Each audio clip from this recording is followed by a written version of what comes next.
Côte d'Ivoire. Côte d'Ivoire. Quand même, essayons quand même. L'Afrique et le monde entier est arrivé chez nous.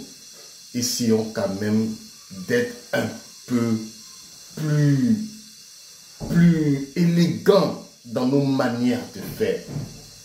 Le seul pays en Afrique où on ne peut pas jouer la CAN devant des gradins vides, c'est la Côte d'Ivoire. On a joué le CHAN ici. On a joué le CHAN ici. La première édition du CHAN, ça s'est passé ici. Ce n'était pas devant des gradins vides.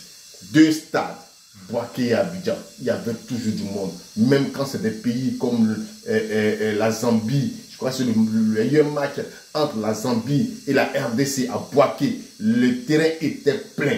C'est ici en Côte d'Ivoire que même le match d'ouverture où la Côte d'Ivoire entre en jeu, 60 000 spectateurs, on n'a pas pu atteindre le 3/4.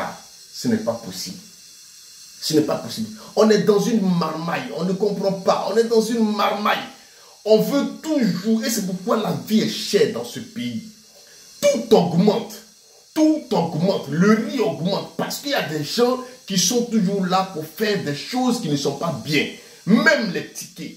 Les tickets encore, il y a eu des gens qui sont allés acheter beaucoup de tickets. Là encore, moi je voulais accuser le COCAN, je voulais accuser la fédération, je voulais accuser toutes ces personnes, ceux qui ont vendu ces tickets, ces nombreux tickets à ces personnes.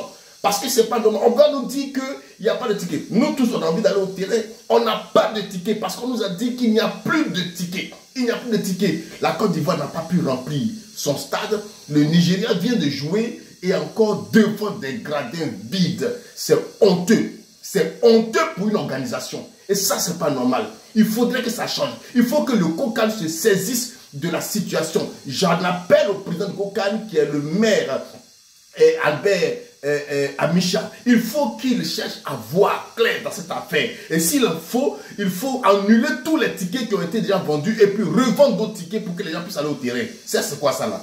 C'est même pas sérieux. Arrêtez ce que vous faites. C'est pas bien.